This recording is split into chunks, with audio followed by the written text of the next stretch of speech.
श्री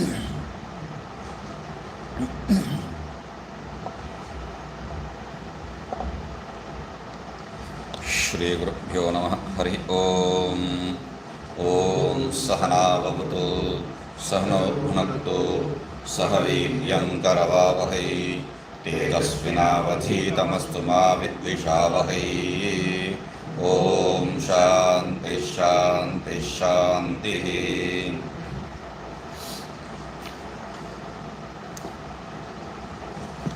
स्वयं च न उपलभ्येत चक्षुर्गत रूपवत। तो ऐसा यदि जो है किससे स्वीकार करते हैं, उसको किससे देखते हैं, यदि ऐसा कहेंगे तो उपलब्धा का जो उपलब्धा में ही रहेगा ऐसा स्वीकार करते हैं तो उपलब्धा आत्मा, आत्मा में ही ये सब रहेगा। यदि ऐसा कहते हैं तो नहीं बन सकता है। क्यों? चक्षुर्गत रूपवत, चक्षु में जो रूप है वो चक्षु के द्वारा दिखाई पड़ता है, न कि चक्षु में पड़ता है। तो इसलिए जो है वो दोष हो जाएगा।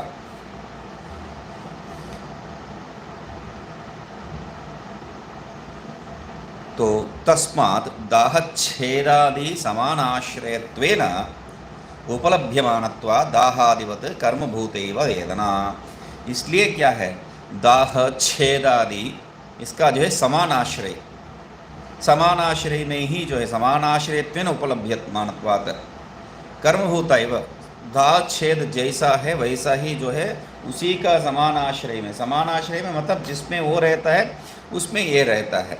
तो ऐसा जो है उपलभ्यमानत्वात् ऐसा ही दिखाई पड़ता है। इसलिए क्या है, दाहादिवत कर्मभूतैव, जैसा दाहादि है वैसा वेदना भी, मतलब आपका जहाँ पर वेदना है वहीं पर जो है यहाँ दर्द हो रहा है बोल के बता रहे हैं आप। यहाँ दर्द हो रहा है मतलब वो शरीर संबंध है, शरीर संबंध या मन के संबंध। जहाँ पर भी वो जो दाह छेद आदि का अनुभव हो रहा है वहीं पर ये वेदना भी अनुभव हो रहा है। वेदना भी अनुभव हो रहा है मतलब यहाँ पर तात्पर्य क्या है, वेदना जो है अनुभव किया जाने वाला एक वस्तु हो गया है, मतलब कर्म हो गया है। इसलिए क्या कह रहे हैं, कर्म भूता एव वेदना। तो कर्म जो है अभी शब्द, कर्म का शब्द ही तात्पर्य बदल गया है पिछले जो है उपदेश से। कर्म जो है अभी कर्म अर्थ में नहीं है, कर्म जो है अभी विषय अर्थ में, कार्य अर्थ में। तो भाव रूपत्वाच्च साश्रया तंडुला पाकवत। तो इसको जो है सिद्ध करने के लिए हेतु दे रहे हैं। वह भाव रूप होने के कारण, भाव रूप मतलब क्या है, क्योंकि भाव रूप हर एक जो है, जैसा आत्मा जो है भिन्न रूप में आ रहा है, यहाँ पर भाव रूप का प्रयोग भी जो है दूसरा अर्थ में होता है। भाव रूप मतलब जो सत्ता वाला है, यही सामान्य अर्थ है। भाव रूप मतलब सत्ता वाला। और वेदांत में जो है भाव रूप ये सत्ता वाला अर्थ में नहीं प्रयोग किया जाता है, हमेशा ये सत्ता वाला अर्थ में प्रयोग नहीं किया जाता है। भाव रूप शब्द क्या है, अभाव नहीं है, इतना द्योतन करने के लिए वेदांत में प्रयोग करते हैं। भाव रूपत्वे सति ज्ञान निवर्त्यत्वम, ये अज्ञान का लक्षण कहते हैं। अज्ञान क्या है, भाव रूप होते होते ज्ञान के द्वारा निवर्तित होता है। भाव रूप कहने का तात्पर्य क्या है, वो नहीं कहेंगे तो अभाव स्वरूप, अभाव स्वरूप को कभी निवर्तन नहीं किया जा सकता है। तो इसलिए भाव रूपत्व, भाव रूपत्व कहेंगे तो तब तो भाव पदार्थ को कैसा निकाल सकते हो, तो भी निकाल नहीं सकते। अभाव को जैसा निवारण नहीं कर सकते वैसा ही भाव को भी निवारण नहीं कर सकते। ये सामान्य है, जो सत्ता है, जो स्वरूप है, उसको कहाँ से निकाल सकते हैं। तो इसलिए क्या कह रहे हैं, वो भाव रूप का तात्पर्य क्या है, अभाव विलक्षणत्व। वेदांत में क्या मानते हैं, भाव रूप का तात्पर्य क्या है, अज्ञान का विषय में अभाव विलक्षणत्वम एव भाव रूपम।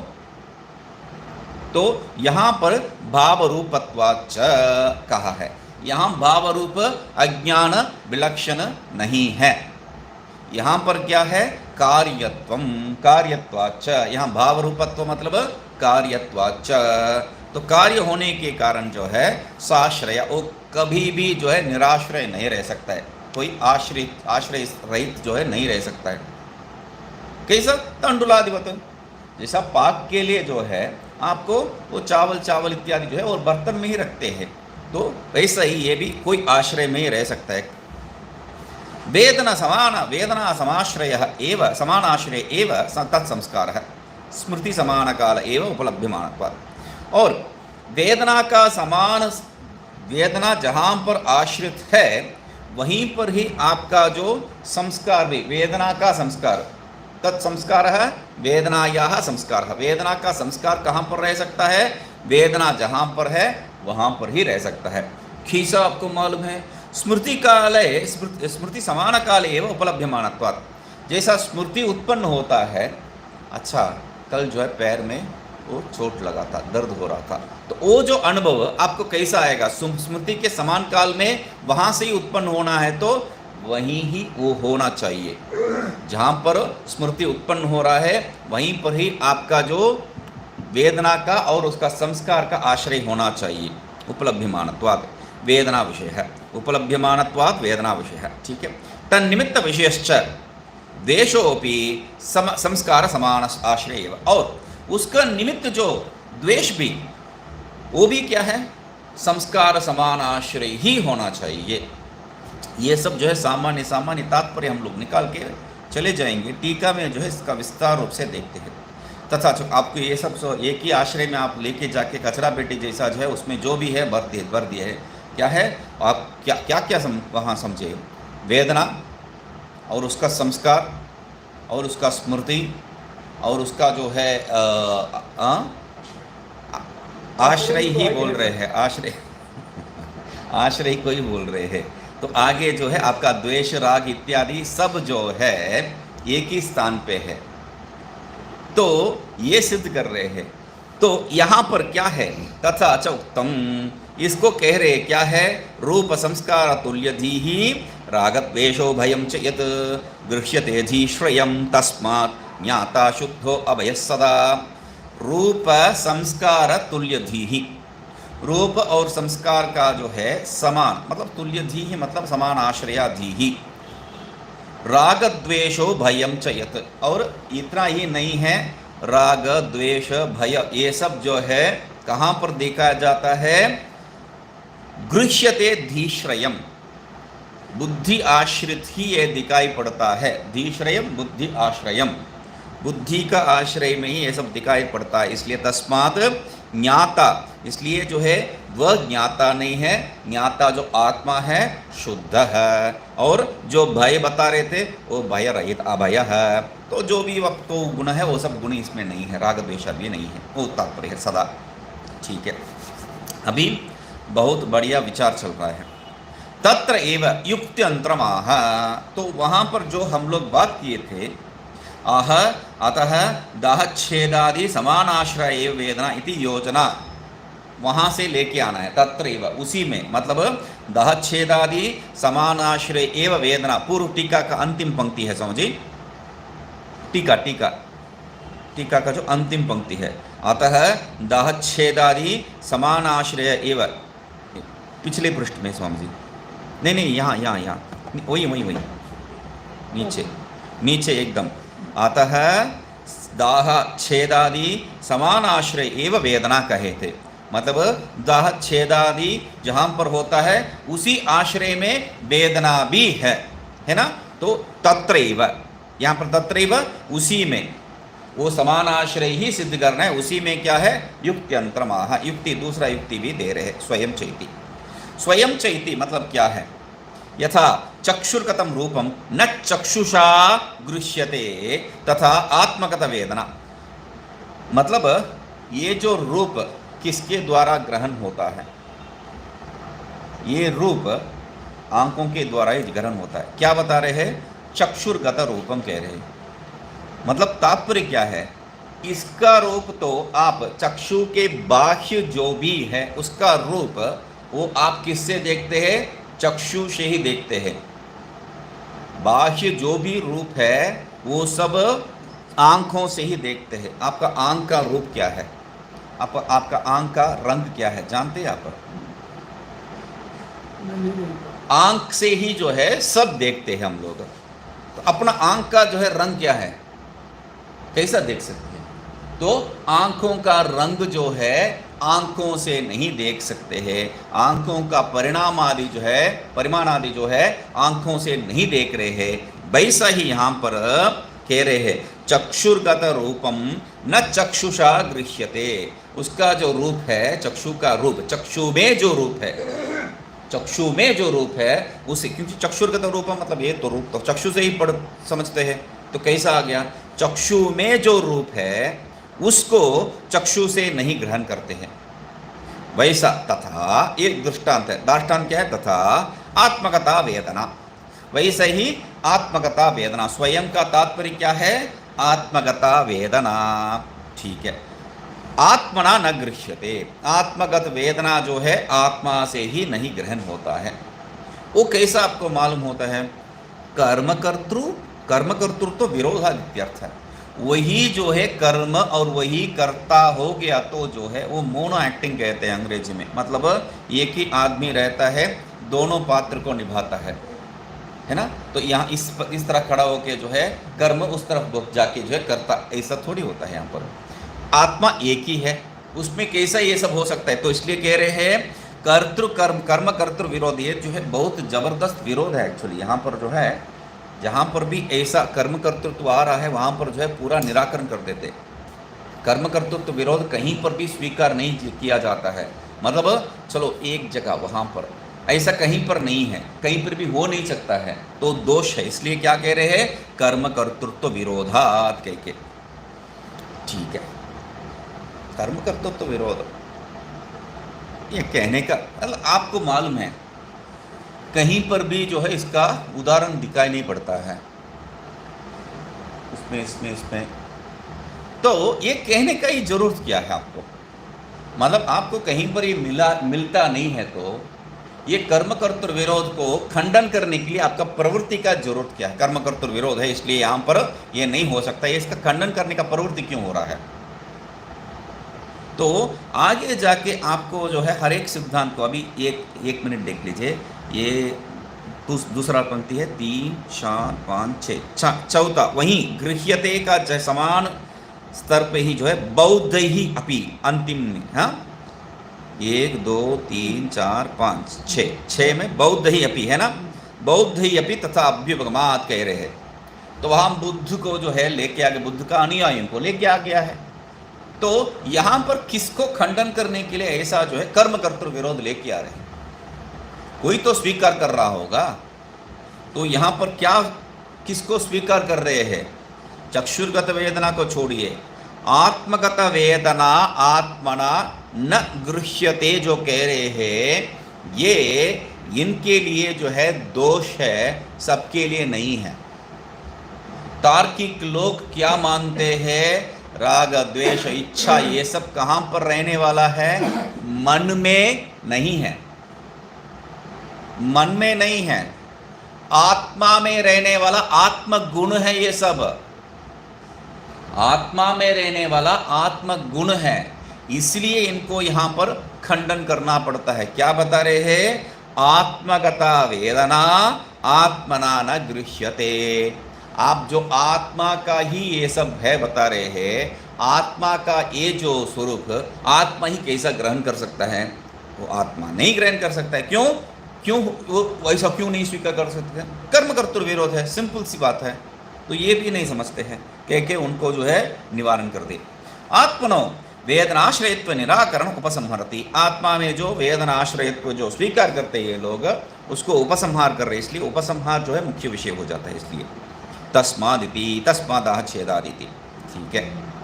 ननु देख बात, वेदना नाम दुखम न तद अचेतने देहे संभवति, और वो भी थोड़ी जो है स्वीकार करने वाला है। तो कह रहे देखो भाई, वेदना मतलब क्या है, सुख दुख यही तो वेदना है, सही है।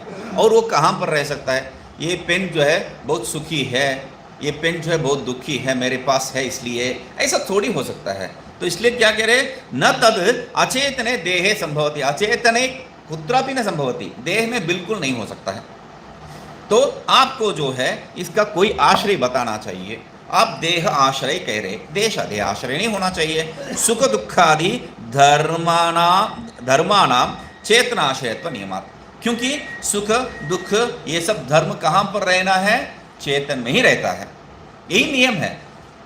तो इसलिए आप जो खंडन करने का प्रवृत्ति कर रहे हैं ये बिल्कुल नहीं हो सकता है। या तो ऐसा कहो, यदि पुनश्चेतनोपि आत्मा न वेदनाश्रय, आप जो है चेतन जो आत्मा है वो भी वेदनाश्रय नहीं है, ऐसा खंडन करना चाहते हैं तो अब खंडन करके आ रहे हैं कर्म कर्तृ विरोधात करके, तो तब जो है तदा तब है शरीरमपि अचेतनम न तदाश्रय।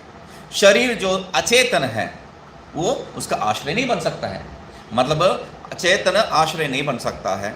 और आप कह रहे आत्मा भी आश्रय नहीं बन सकता है, आत्मा भी चेतन जो है आश्रय नहीं बन सकता है, शरीर जो अचेतन वो भी आश्रय नहीं बन सकता है, सामान्य तर्क है। तब क्या है? न तदाश्रय इति अनाश्रया एव वेदनास्तु।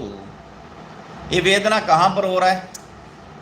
उसका कोई आश्रय नहीं है, उसका कोई स्थान नहीं है, निश्चित रूप से कहीं भी हो सकता है। तो यहाँ पर यहाँ पर यहाँ पर ऐसा जो है कहीं पर भी आप दिखा सकते हैं वेदना का। क्यों? ऐसा भी नहीं हो सकता है क्योंकि वो भी एक आश्रय हो गया है। तो क्यों बता रहे हैं? बौद्ध ही अपनी तथा अभ्युमात, बौद्ध लोग भी जो है वैसा स्वीकार करते हैं। बौद्ध लोग क्या स्वीकार करते हैं? कोई आश्रय नहीं है, सर्वम क्षणिकम क्षणिकम आप जब कह देते हैं तब आश्रय कहाँ पर हो सकता है?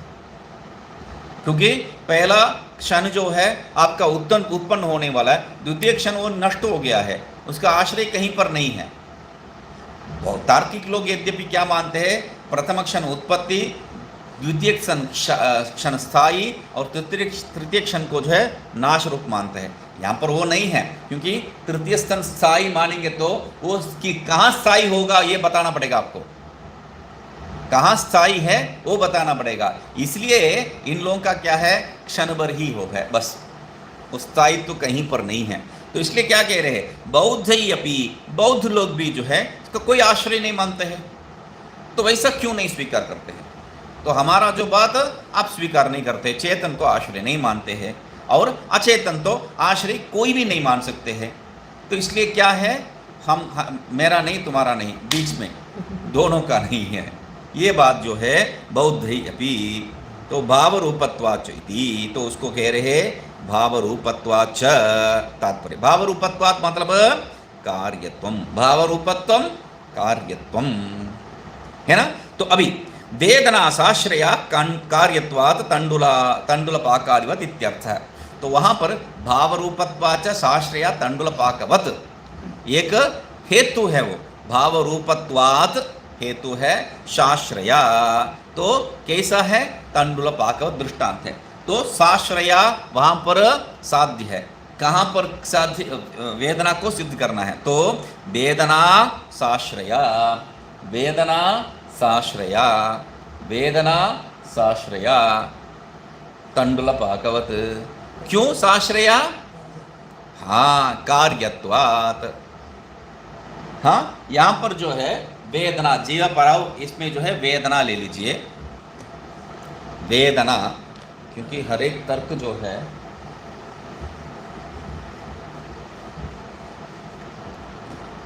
यहां पर हम लोग को पक्ष क्या है? वेदना। वेदना में क्या सिद्ध करना है? किसमें है? साश्रया, किसमें है वो सिद्ध करना है। कैसा सिद्ध करेंगे? हेतु क्या है? वो कार्य है इसलिए। और उदाहरण कोई कार्य है आपके पास? है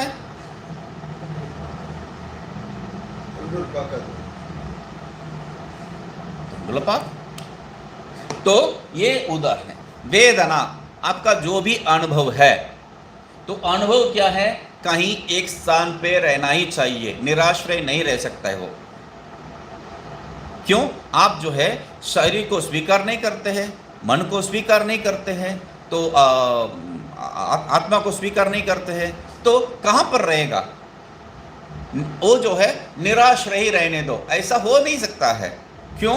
वेदना जो है साश्रया ही रह सकता है, कहीं एक जगह पे आश्रित ही रह सकता है। आपको कैसा मालूम है? वो कार्य है, वेदना जो है कार्य है, मुझे जो है एक पेन मिला है तो तुरंत जो है हाँ मुझे एक पेन मिला है, खुशी है, अरे इतना ही पेन मिला है, दुखी है, कुछ तो होता है, दुख सुख जो है कोई अनुभव होता है वहाँ पर।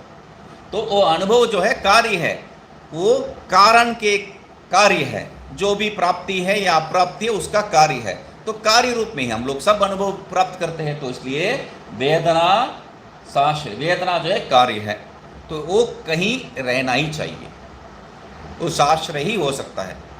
कैसा आपको ये मालूम है? तो उदाहरण ले रहे, तंडुल पाकवत, चावल जो है पका रहे हैं, ले दो चावल ले लो बोल के जो है जैसा उदाहरण देते हैं। जल को लेके आओ बोल के बताए, जल लेके आओ, तार्किक जो है बताया जल लेके आओ, ये आश्रय विषय को समझाने के लिए। तो पहले जो है एक बर्तन में लेके आया था, उसको उठा के फेंक दिया, जल लेके आओ, बर्तन में थोड़ी बताया था।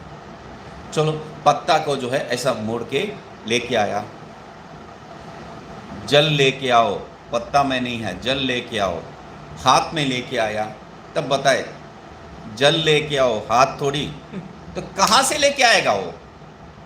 बर्तन में नहीं है, पत्ते में नहीं है, हाथ में नहीं है, बिना आश्रय कहाँ पर जो है जल लेके आ सकता है? तो वैसा यहाँ पर भी जो है ये तंडुल पाक आदि जो भी हम लोग एक बर्तन में कोई विषय में जो है करना पड़ेगा, तो उसका कोई आश्रय है, तात्पर्य क्या है, उसका कोई आश्रय ही होना चाहिए।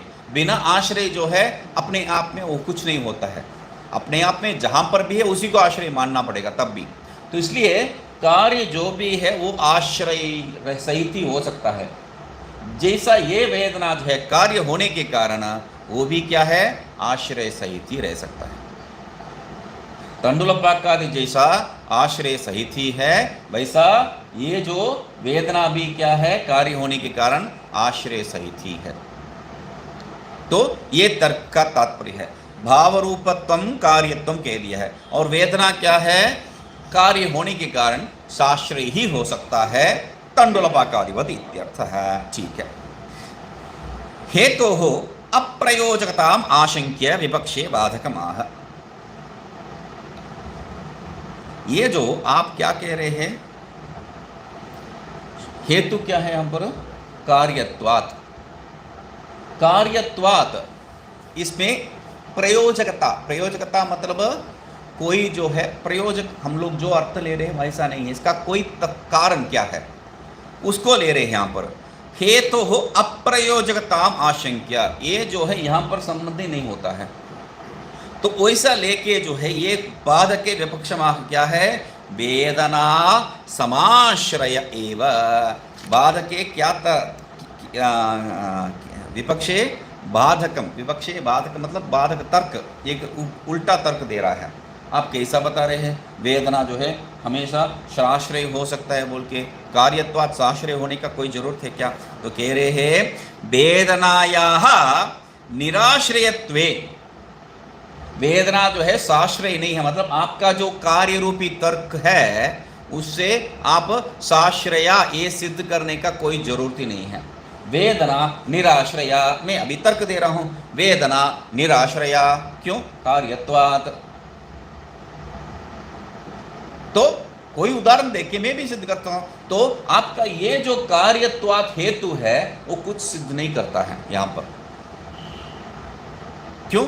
मैं जो है बौद्ध हूं, मैं किसी को आश्रय ही नहीं मानता हूं, तो कार्य होने से क्या है, आपको जो है कार्य लग रहा है वो होने से क्या है, एक क्षणिक है, वो कोई आश्रय में रहने का जरूरत नहीं है। तो तब कहते हैं वेदनायाः निराश्रयत्वे, आप यदि कार्यत्वात् होने से भी जो है निराश्रय, ये कार्यत्वात् कुछ नहीं सिद्ध करता है, इसका कोई प्रयोजक नहीं है, यदि आप ऐसा मानेंगे तो ये क्या कह रहे हैं, वेदनायाः निराश्रयत्वे। तब क्या एक ही ऑप्शन है आपके पास, एक ही विकल्प है, वेदना जो है निराश्रय है, स्वीकार करना पड़ेगा। तो उदाहरण तो हो जाएगा, कोई दिक्कत नहीं है, क्योंकि वो क्षणिक है, क्षणिक में जो है यन्नैवम तन्नैवम उदाहरण हो जाएगा, जो ऐसा नहीं है वो वैसा नहीं है, बस हम तार्किक जैसे हम वेदांत जैसा उदाहरण देते वैसा हो जाएगा, तो उसमें कोई बड़ी बात नहीं है। मतलब कोई भी तर्क सिद्ध कर सकता है, ऐसा सिद्ध करने वाला कोई तर्क नहीं है, कोई विषय नहीं है, ऐसा नहीं है। तर्क के द्वारा कुछ भी सिद्ध कर सकते हैं, जो है उसको नहीं है सिद्ध कर सकते हैं, जो नहीं है उसको है बोल के सिद्ध कर सकते हैं। आपका दृष्टिकोण जैसा है वैसा है तर्क, बस उतना ही है। आपका दिमाग का शक्ति कितना है उतना ही है तर्क। तो यहाँ पर उदाहरण पूरा है, दुनिया ही पूरा है। जो ऐसा नहीं है वो उसके बारे में बात ही नहीं कर रहा हूँ, बात हो गया है। आपका दुनिया भर का जो भी उदाहरण है आप ले लीजिए, ये है, अरे ये वो वैसा नहीं है तो ये नहीं उदाहरण, ये है ये वैसा नहीं उदाहरण, तो सब काटते रहोगे तो सब मिलेगा ही नहीं। हाँ, तो मेरा उदाहरण सब में घट गया ना, मेरा तर्क उसमें सब घट गया ना, मतलब निराश्रय है, हो गया बात। तो इतना ही विषय है तात्पर्य। ये बौद्ध जो है सिद्ध करना चाहता है, समझ रहे हैं ना।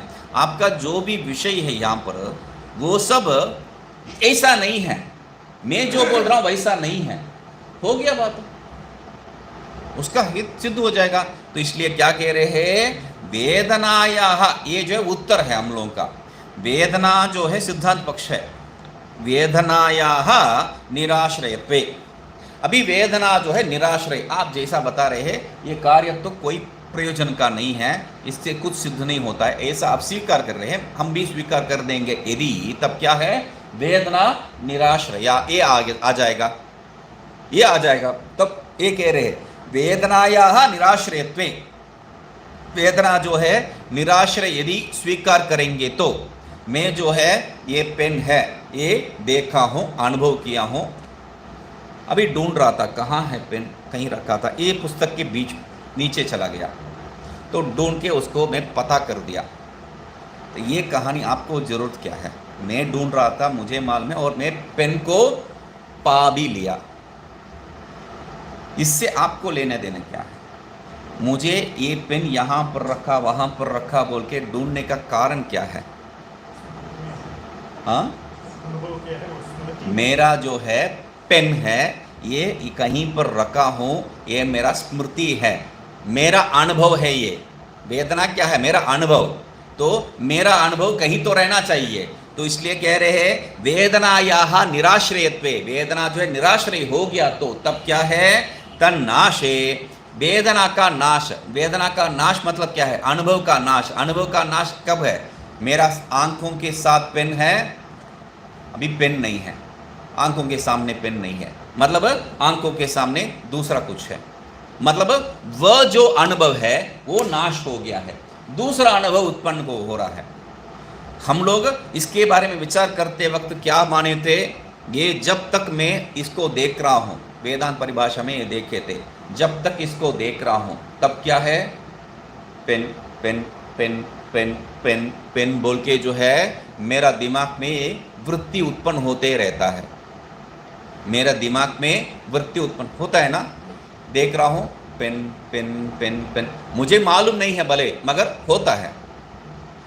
इसको जो है वहाँ वेदांत परिभाषा में ये अलग अलग वृत्ति लेके आने का जरूरत नहीं है, तब जो है हजारों सैकड़ों जो है वृत्ति उत्पन्न हो जाएगी, वृत्ति को स्वीकार करना पड़ेगा आपको, उसके जगह पे पेन ये वृत्ति है बस। अभी कपड़ा, जब तक पेन मेरे आंखों के सामने है वह एक वृत्ति है, ये कब तक है, जब इसके सामने दूसरा वृत्ति आ गया है। कपड़ा रूपी वृत्ति निवर्तन करने तक पेन रूपी वृत्ति को स्वीकार किए हैं, उसको एक वृत्ति माने थे हम लोग, ठीक है। उसको यहाँ पर बता रहे हैं, देखो भाई आपके सामने पेन था, तब क्या हो गया, पेन का नाश हो गया, पेन का नहीं है, पेन का वृत्ति का नाश हो गया, अनुभव का नाश हो गया। वृत्ति यहाँ पर अनुभव ही है, अनुभव का नाश हो गया, क्यों, दूसरा कोई वृत्ति वहां पर उस स्थान ले लिया है, तो इसके कारण जो है वह अनुभव नाश हो गया है। तो तब क्या है, संस्कार अभावात्, वो अनुभव नाश होने से तुरंत जो है उसके साथ ही उसका संस्कार भी निकल जाता है, आपको कोई संस्कार नहीं रहेगा। तो संस्कार अभावात्, तब क्या होगा, संस्कार अभाव होने से तो कोई दिक्कत नहीं है, क्यों, ये जो बौद्ध क्या मान रहे हैं, मेरे आंखों के सामने है अनुभव, वो कहीं पर जाके जो है आश्रय नहीं लेता है। आपको आश्रय ही नहीं है तो मैं कहाँ से ढूंढूंगा इसको, मुझे कहीं पर याद है, इसका संस्कार हुआ है, तो इसलिए क्या कह रहे हैं, तन्नाशे संस्कार अभावात, उसका नाश होने से, दृष्टि से निकल गया तो नाश है, तो वो नाश होने से, वृत्ति का नाश होने से संस्कार कोई उत्पन्न नहीं होगा। संस्कार यदि उत्पन्न नहीं होगा तो क्या, कोई बात नहीं, नहीं उत्पन्न हो रहा है, तब कालांतरे स्मरणम न स्यात्, मैं ढूंढूंगा नहीं उस पेन को, मैं जो है बाद में कैसा ढूंढ सकता हूं, यहां पर ही रखा था, यहां पर ही रखा था, ये कैसा ढूंढ सकता हूं, क्योंकि कहीं पर वो था, वो संस्कार।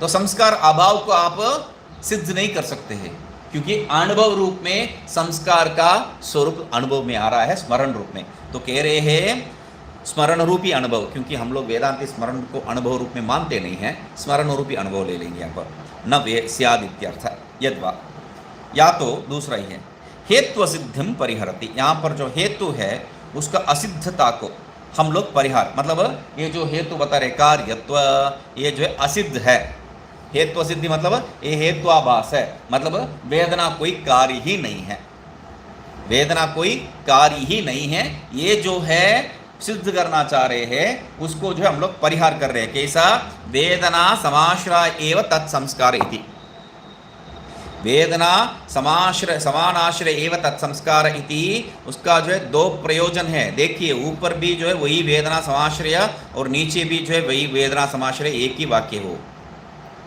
यहाँ पर वेदना समानाश्रय इति उतना लग लिया है, और आगे जो है वेदना समाश्रय एव इति लिया है आगे संस्कार, तो इतना ही है, दोनों एक ही विषय को बात कर रहे हैं। मतलब आप जो है वे पहले जो उत्तर दे रहे हैं, उसको समझा रहे हैं। देखो आप जो है, क्योंकि शिष्य जो है समझना चाहता है, तो इसलिए शिष्य को बता रहे हैं, देखो आप जो समझ रखे हैं, ये जो है अनुभव शरीर में भी नहीं हो सकता है, आत्मा भी नहीं हो सकता है। शरीर में नहीं हो सकता है क्योंकि अचेतन, और आत्मा जो है चेतन, उसमें भी नहीं हो सकता है। यदि ऐसा स्वीकार करोगे तो वो बौद्ध जैसा निराश्रय स्वीकार करना पड़ेगा। निराश्रय स्वीकार कर नहीं सकते, क्यों, तुम्हें जो है संस्कार हो रहा है, इसलिए यहाँ पर निराश्रय नहीं हो सकता है, उसको ज्ञान दे दिया है, या तो उसको खंडन कर रहे हैं। निराश्रय जो बता रहे हो वो गलत है, क्यों, उसके लिए कह रहे हैं हेतु सिद्धि, जो हेतु दे रहे हैं उसको खंडन करने के लिए। वेदनायाः अकार्यत्वे, वेदना जो है हम हेतु दिए थे कार्यत्वम, अभी जो है वो अकार्यत्व ऐसा स्वीकार करने के लिए तत्पर है। तब कह रहे हैं तत्संस्कार स्मृत्यो असंभवात्, तो वेदना जो है कार्य नहीं है, तो भाव रूप नहीं है, तो उसका सत्ता स्वीकार नहीं करेंगे तो कालांतर में जो है उसका संस्कार भी नहीं हो सकता, उसका स्मृति भी नहीं हो सकता है।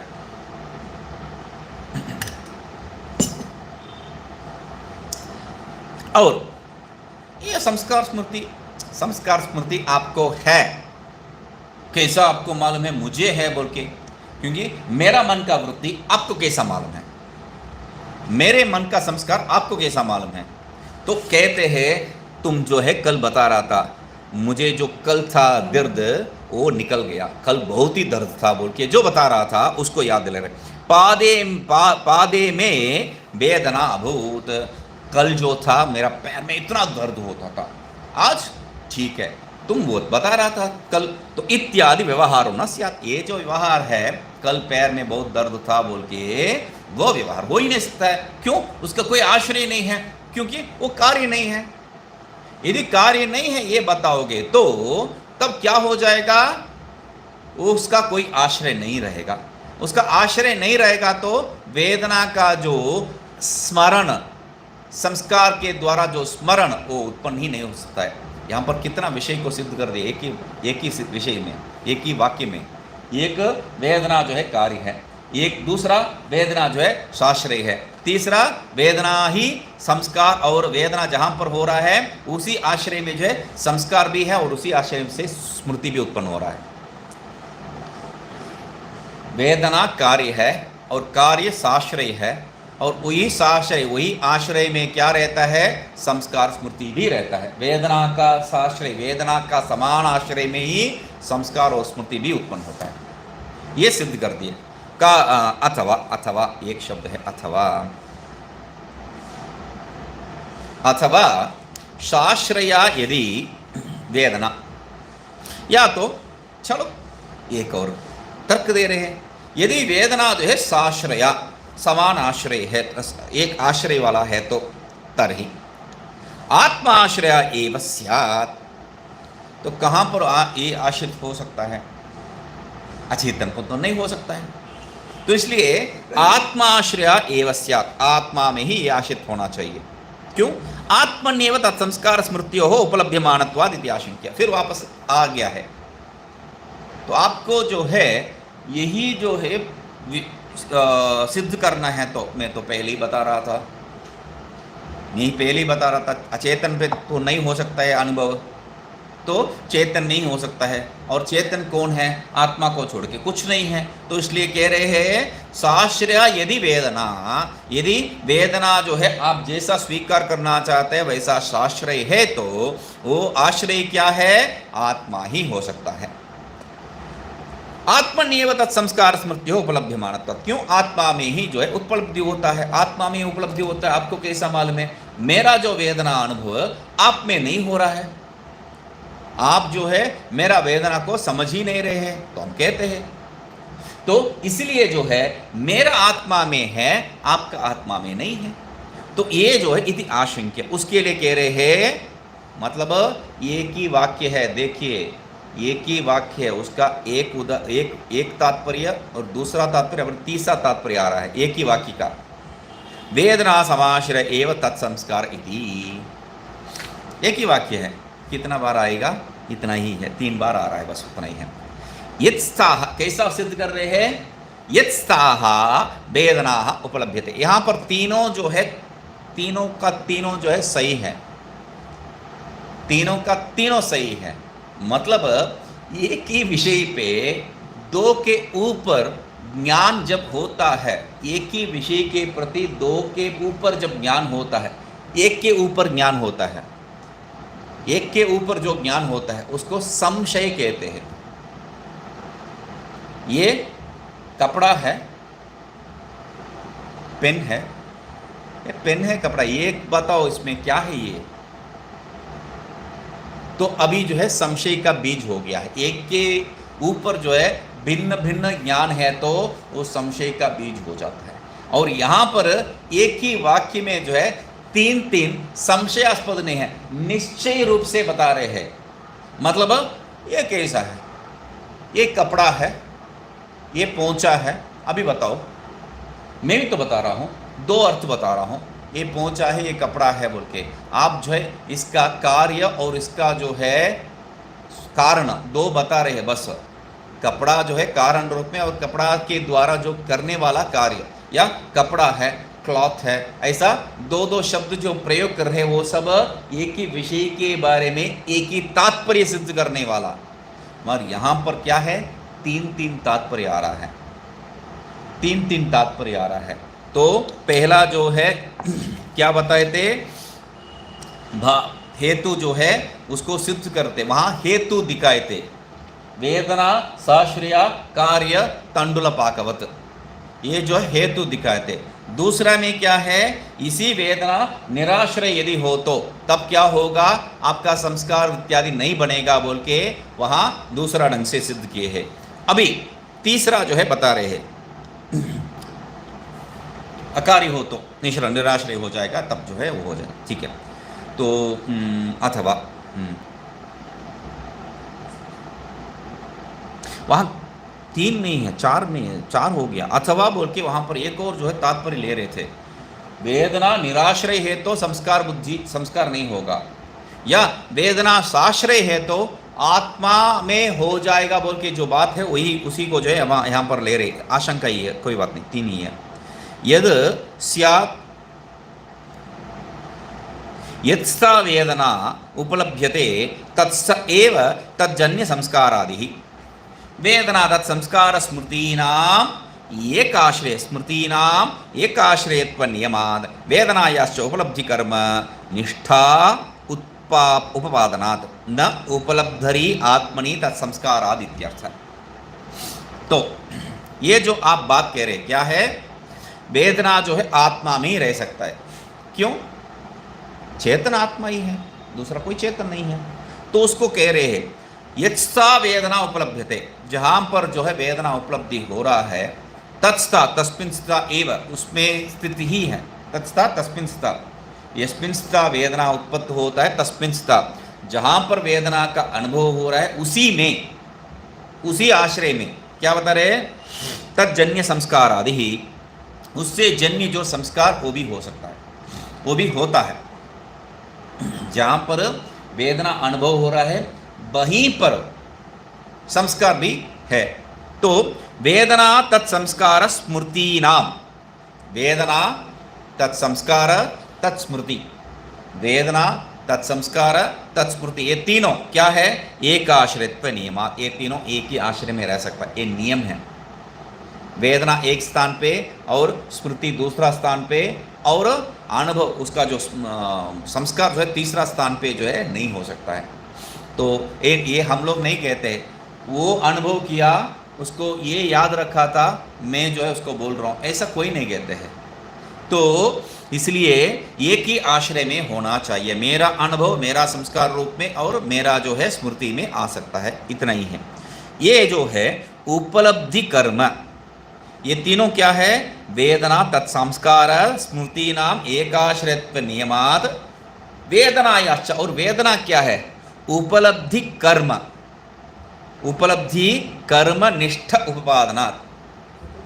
हाँ, वही यही बता रहा हूं मैं, उपलब्धि कर्म नहीं है, उपलब्धि कर्म निष्ठ उपादानात्। तो वहां पर जो है एक शब्द में होना चाहिए वो, कर्म निष्ठ उपादानात्, ये ऐसा जो है कोई तात्पर्य नहीं निकलेगा।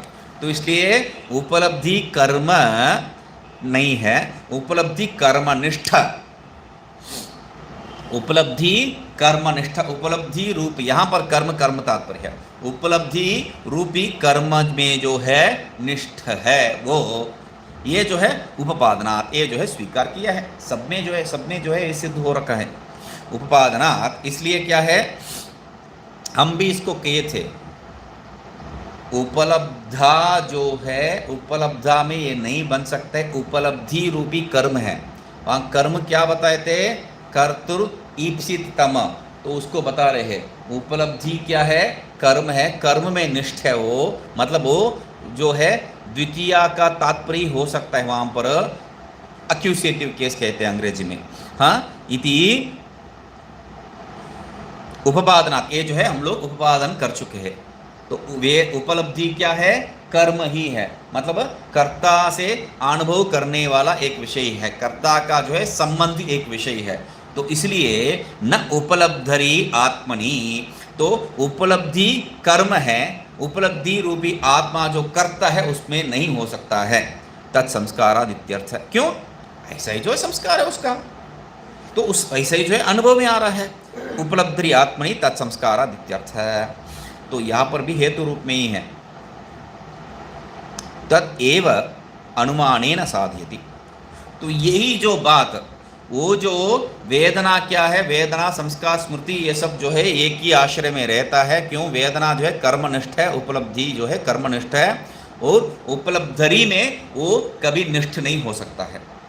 वेदना ये तीनों जो है उपलब्धि में निष्ठ नहीं हो सकता है, उपलब्धि में मतलब उपलब्धि विषय रूप में वो हो सकता है, ये जो है बताए थे।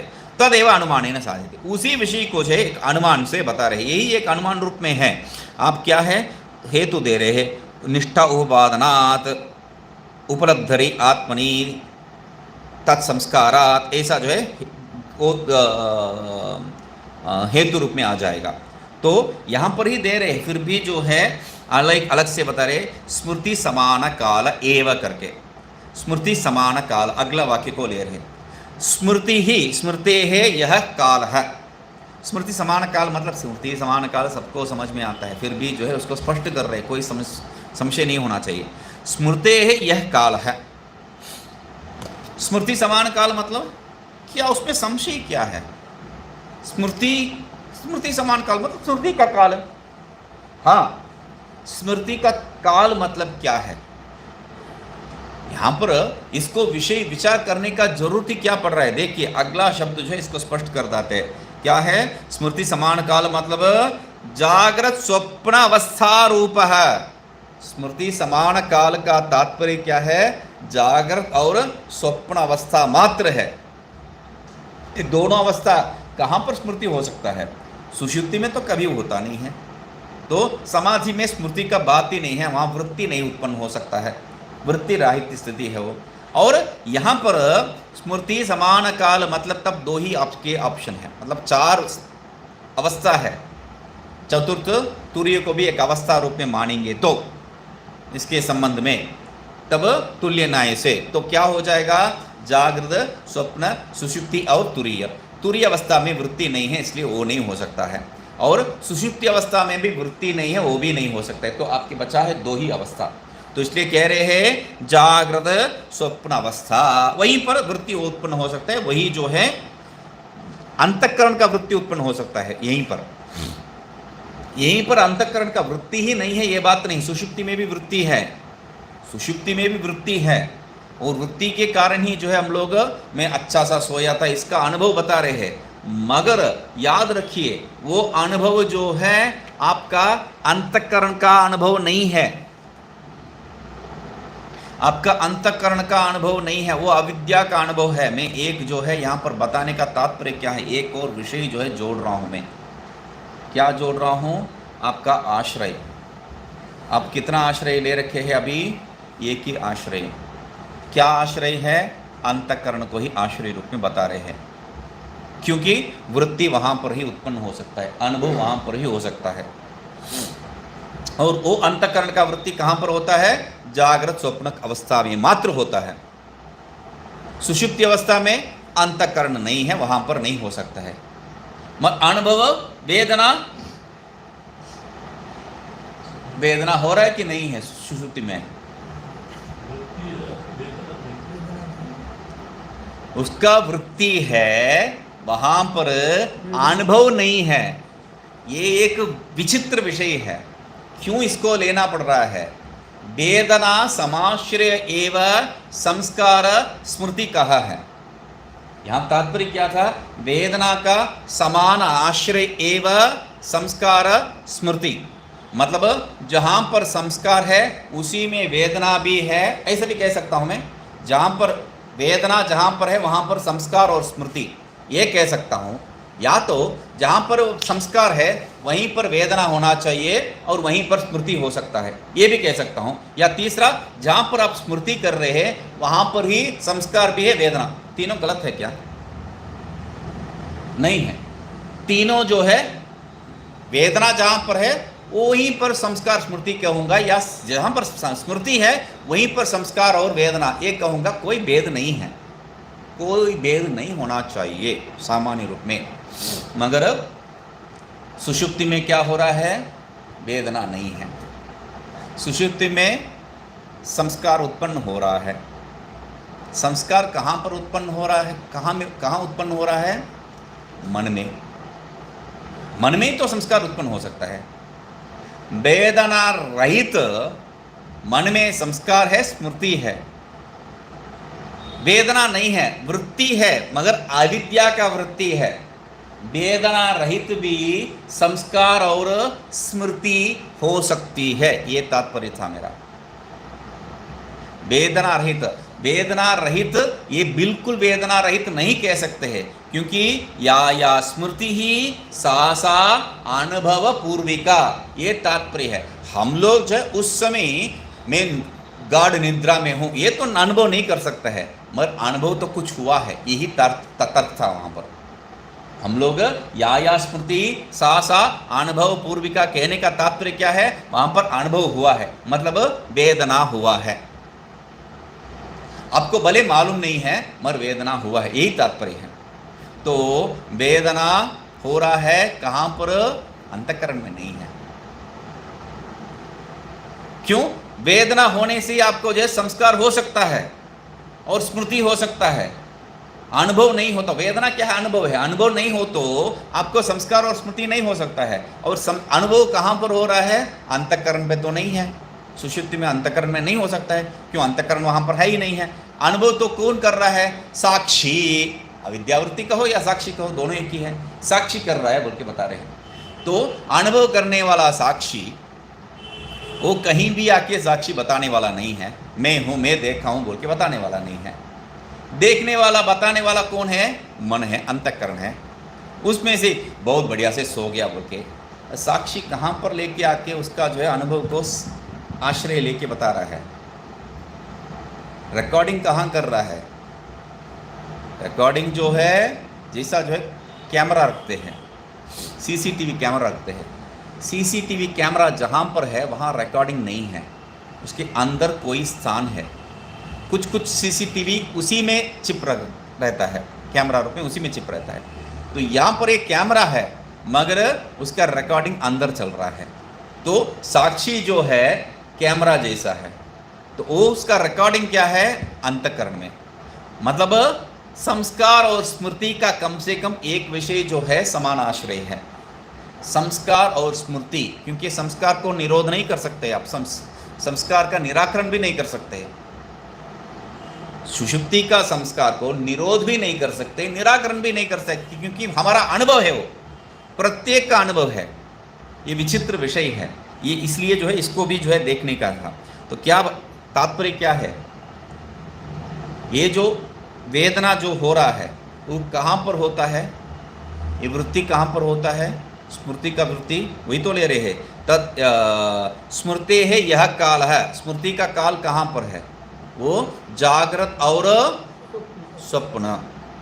ठीक है, अभी स्मृति आपका सुषुप्ति का स्मृति का अनुभव कहाँ पर हो रहा है? आपको स्मृति सुषुप्ति का कहाँ पर हो रहा है?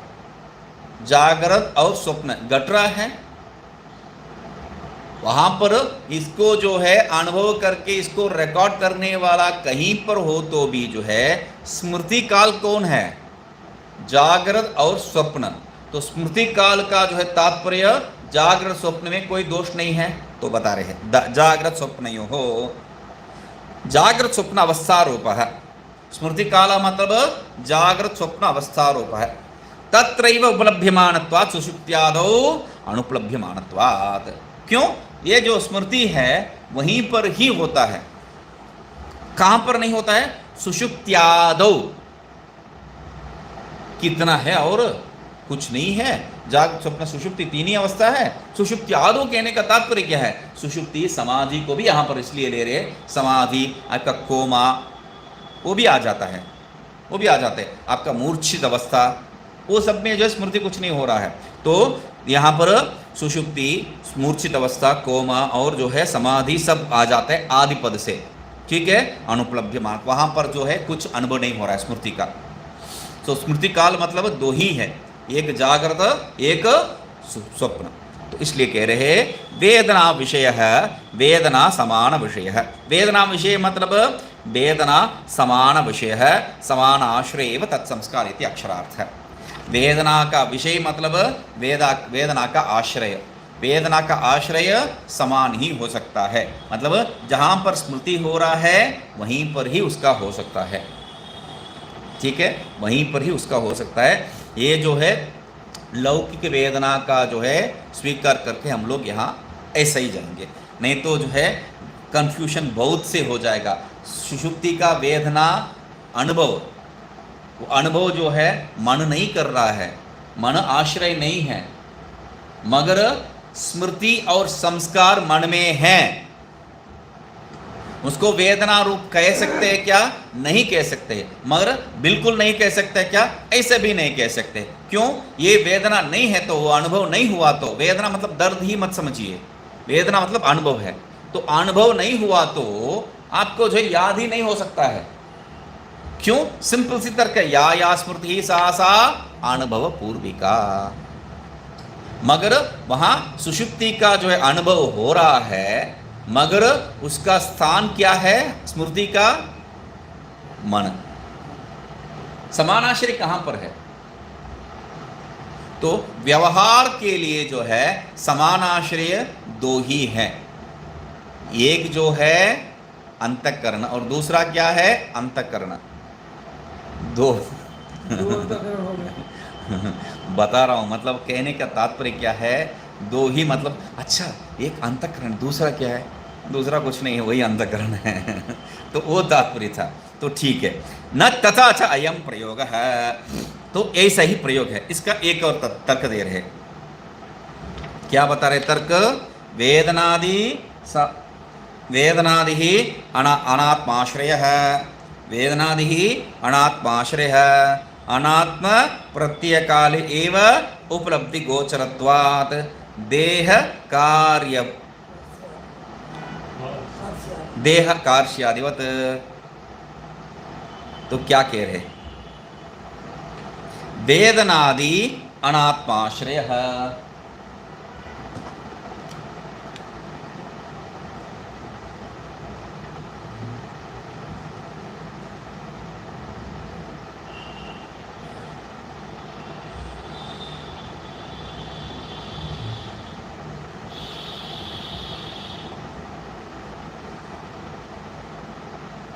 अनात्माश्रय है, आश्रय का उपलब्धि गोचरत्वात्।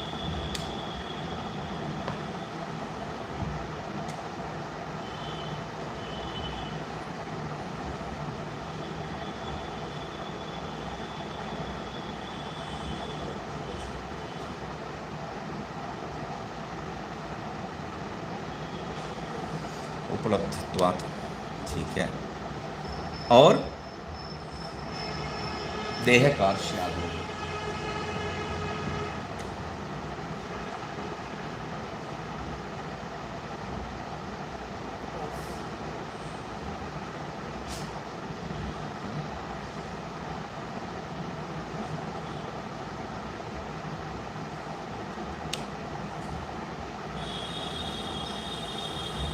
परिणामवत भेदवत कुछ भी, देहगत भेदवत, देहगत परिणामवत जो भी है।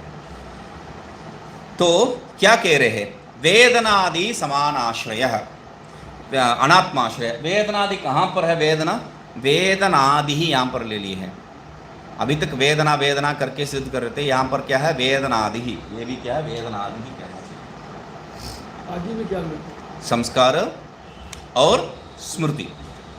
तो वेदनादि, वेदना, संस्कार, स्मृति, ये सब कहाँ पर रहता है, आत्मा में नहीं है, अनात्माश्रय है, अनात्मा का आश्रित है। ठीक है, कैसा है, आपका हेतु क्या है, अनात्म काल मात्र में, मतलब आपका समाधि में इसका अनुभव नहीं हो रहा है, आपका शरीर जब अनुभव नहीं हो रहा है, तात्पर्य क्या, समाधि में अनुभव नहीं हो रहा है, मतलब शरीर का अनुभव जब नहीं होता है तब नहीं होता है, शरीर का अनुभव जब नहीं होता है तब नहीं होता है, यही अनात्म काल का जो है तात्पर्य है। अनात्म काल मतलब आप जो है आत्मज्ञान स्थित मात्र में नहीं कह सकते हैं, तब जो है आपका सुषुप्ति आदि में खंडित हो जाएगा वो बात।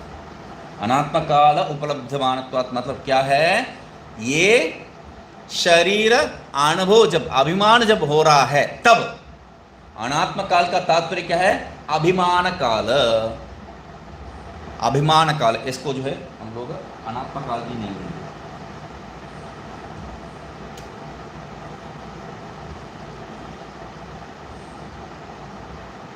अभिमान काले उपलब्धि, क्योंकि आपका जो है समाधि काल में इसका अनुभव नहीं है, सिर्फ नहीं है, सुषुप्ति काल में भी इसका अनुभव नहीं है। तो इसलिए क्या कह रहे हैं, वेदनादि अनात्माश्रय में ही हो सकता है, क्योंकि अनात्म शरीर का जो प्रत्यय काले, अनात्म शरीर का प्रत्यय काले, अनात्म शरीर का जो अनुभव काले, तभी क्या होता है, प्रत्यय काले मतलब अनुभव काले, किसका, अनात्मा का, शरीर आदि का, जागृत स्वप्न में, जागृत में आपका ये शरीर का अनुभव होता है, स्वप्न में दूसरा शरीर का अनुभव होता है, अनात्मा ही तो है वो भी। तो इसलिए क्या है, ये उपलब्धि गोचरत्वा, तभी जो है ये भी वेदनादि भी अनुभव में आता है, क्योंकि सुषुप्ति में, स्वप्न में भी क्या है, आपका अनुभव हो रहा है और उसका संस्कार हो रहा है और उसका जो स्मृति भी हो रहा है, वहाँ का वहाँ वो हो रहा है हम लोगों को। तो हम लोग दर्द हो रहा है, दर्द के कारण जो है डॉक्टर के पास जा रहे हैं, डॉक्टर के पास जाके बता भी रहे हैं ऐसा दर्द हो रहा है, वैसा दर्द हो रहा है, ये सब वहाँ पर भी हो रहा है, यहाँ जैसा हुआ।